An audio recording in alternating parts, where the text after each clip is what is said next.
What ho chaps, I'm MagicalMike and this is the Boneskinner, a Dunmer Necromancer build using Sean's Ordinator perk overhaul.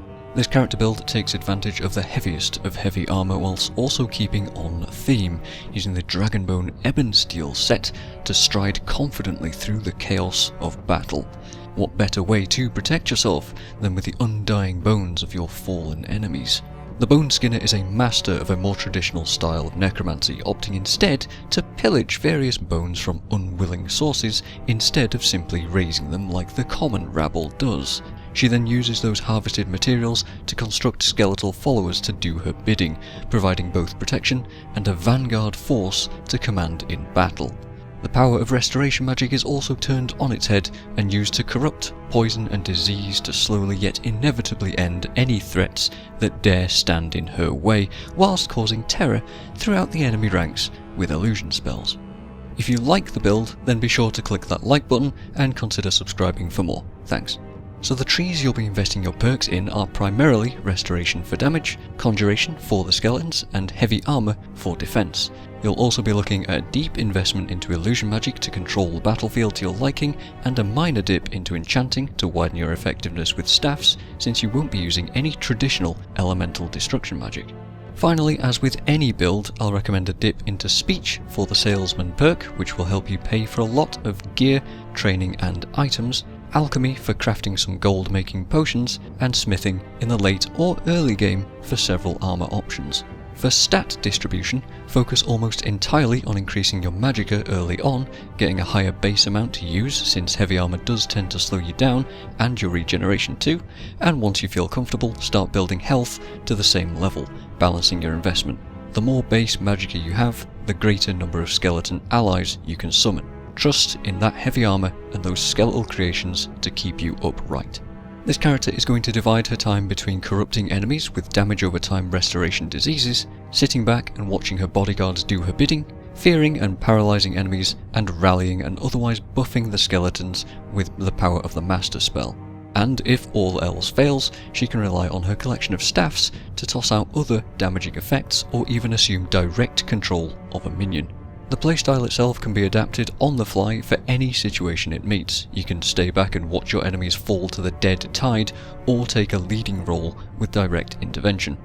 Into the details now, with perks I'd suggest taking to build the character. Do remember that we're using the Ordinator mod and my version may be different to yours, so adapt and improvise if you see anything different. These are pretty much just suggestions. Conjuration, being your primary perk tree, is going to dominate the majority of your levels.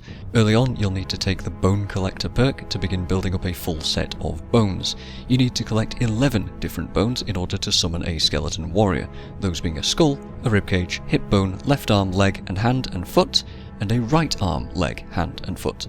Once you obtain a full set, you need to travel to any of the 4 bone altars marked on the map at night to perform the summoning ritual. At first, these skeletons won't last very long and will be fairly flimsy, but later they become a staggeringly powerful force.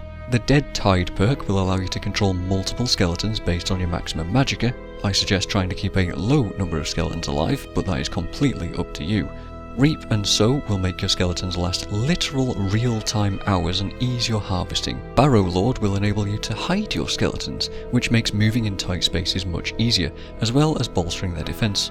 Skeleton Mages allows you to create even more powerful minions. Staggering ones are great for defense, and elemental variants are great for offense. Fire Ritual allows you to massively buff your skeleton army by burning a set of bones at an altar. This is where your skeletons draw most of their power from, and why you should always be collecting more bones, even when you think you're done with your army. It's also why having a small number of skeletons is still a strong option and easier to maintain. Puppet Master grants additional buffs based on your current actions in battle, and King of Bones allows you to assume direct control of a skeleton, becoming temporarily invulnerable and directing more powerful attacks from your new bony body. Restoration is your second main perk tree, focusing on being able to turn the power of healing into decay spells. Take Descending Light to help with magic regen early on, ignore dual casting because you'll always have a staff in your right hand, Edgewalker will increase the potency of your self-healing and your diseases as you and your enemies get closer to death, And Necromanticon will give you access to 3 disease spells as you level up that can stack together for long-lasting health degeneration. These spells are also safe to use around your skeletons, which are immune to the damage, so you won't accidentally kill them. Plague Doctor will reduce enemy resistance to disease and poison when close to you, so try to stay close to those enemies that you want to directly damage. Illusion is your third major perk tree, which will help you affect the battle indirectly. The entire right hand side of the tree will improve your illusion spells flatly and eventually allow you to affect mechanical and undead creatures, which will synergize with the middle right branch of the illusion tree. Commanding Presence will then give you an aura that buffs your skeleton attack damage around you. Crown of the False King will increase their armor and magic resistances, which gets further improved by the Imperious Splendor perk, and Protect Your God will cause them to enrage and engage an enemy that hits you with a weapon, giving them a huge attack damage buff for a little bit.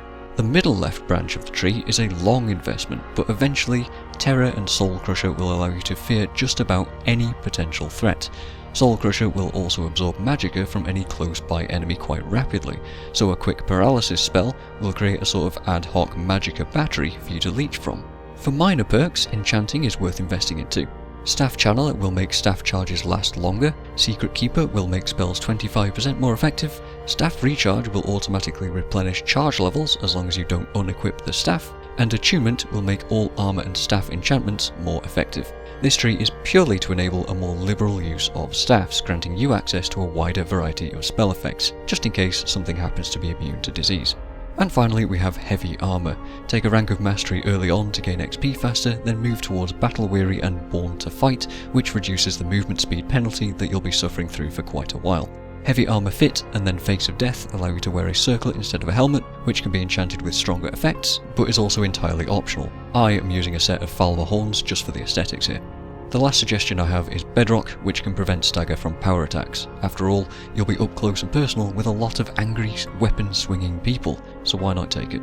Those are your most important perks, so here's some further ideas. In Alteration, taking 1 rank of Mastery and nothing else will allow you to more easily cast paralysis spells. It's also not a bad idea to legendary this skill, as Akato's Recital will passively level you up anyway, and you don't really need the perks. If you want to pursue smithing for yourself, then working towards the heavy armor types on the left hand side of the tree is an easy choice. It will be cheaper for you to craft your own items, but the perks are hard to spare, so I suggest the Honed Metal mod in order to pay skilled NPCs to do things for you.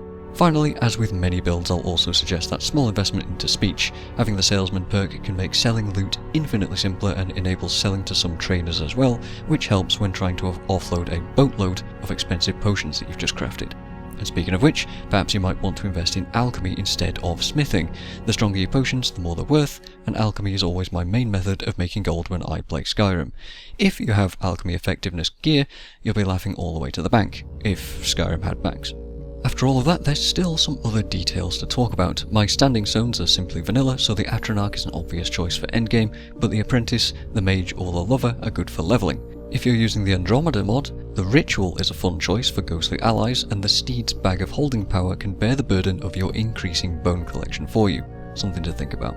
Enchantments should focus as much as possible on amplifying restoration spells and survivability. I'm using the Summer Mist mod, so things might be a bit different without it, but grabbing that, a whole load of magicka regen stacking so that you can spam diseases and various crowd control effects, and as much magic resistance as you can, focusing on shock resist to counter enemy mages and fire resist to counter the most common damage type. You could also choose frost resist instead, since you are a dark elf with natural resistance to fire, but I chose to double down instead. Add some reduced cost of illusion or alteration spells in there too if you're having trouble with magicka reserves, and there you go. Spells themselves might become cumbersome to juggle, since all the restoration diseases can stack and will amplify in lethality if you do so, so pick a number of them and hotkey them well so that you can cycle through them quickly. You could also consider the Smart Casting mod, which I haven't used. Putrefy, Deathcloud and Carrion Wind are good AoE damage. Blood Boil can be held charged for a long time for damaging Dwemer automatons that are immune to disease, but do be careful because it hurts you too.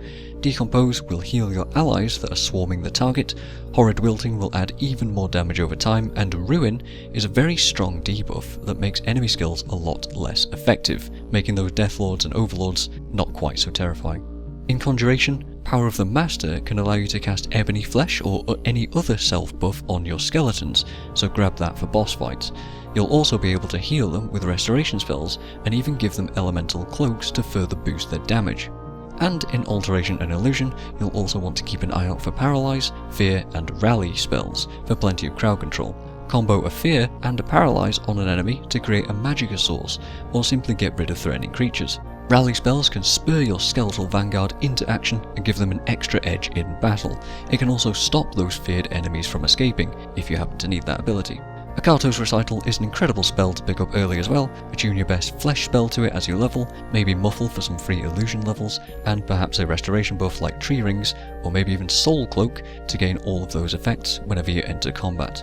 As for some suggested goals for the Boneskinner, beyond simply becoming the Scourge of Skyrim, obviously the College of Winterhold questline is useful for all sorts of access to magic and items, such as the Staff of Magnus, which is one of my favourite artefacts to use. The Staff of Uric Galderson is also a strong staff, which you'll end up picking up early on in that line. Any of the Daedric staff quests are also worth considering. The Sanguine Rose and the Wabberjack aren't all that helpful or effective, but are at least on theme. Vermina's Skull is probably a much better choice, if you could only pick one, so head to Dawnstar early if you want to use that. You could also aim to get Azura's Star too, which is up to you if you want to blacken it or not. As a Dark Elf, you probably wouldn't, but it might be more useful in that state for recharging staffs.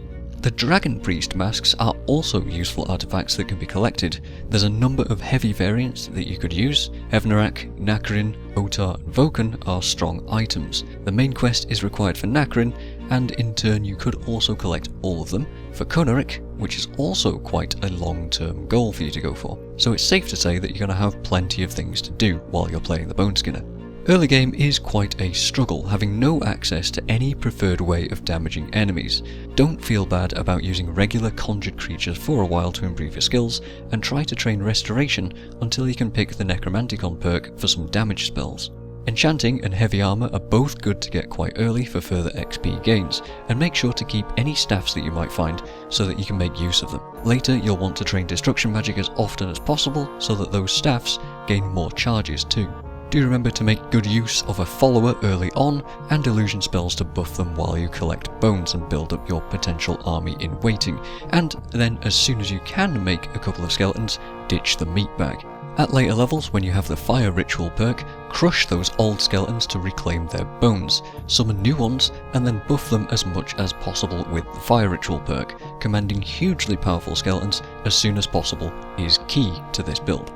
Alchemy, enchanting and soul trapping in combination will get you plenty of gold. The Honed Metal mod will let you commission some early enchanted items for Magicka regen, or cheaper spells, and you should keep a few soul gems around to recharge staffs if need be. Bandolier is also a great mod to mention here, because with bone collecting, heavy armor and a couple of staffs in your inventory, you'll be weighed down a lot, and this mod will alleviate some of those issues. Or use the steed power from Andromeda, like I said earlier. However, you should note, never stop collecting bones, because your Fire Ritual buffed bodyguards will eventually crumble, and then you'll need materials for a new set of them. And that is the Boneskinner, an unstoppable dead tide of disturbing bone, rattling and creaking its way across Skyrim. In my opinion, this is one of the most fun builds that I've played with, and would quite enjoy doing another playthrough with it, due to its rather strong ability to adapt to all sorts of different playstyles. You can be actively throwing out all kinds of damage spells, or disrupting spells, take a complete back seat and watch your army overwhelm the opposition, or even command them directly, and you can swap between all of these styles on the fly. Cheers for watching, do leave any comments down below, and I'll see you guys next time.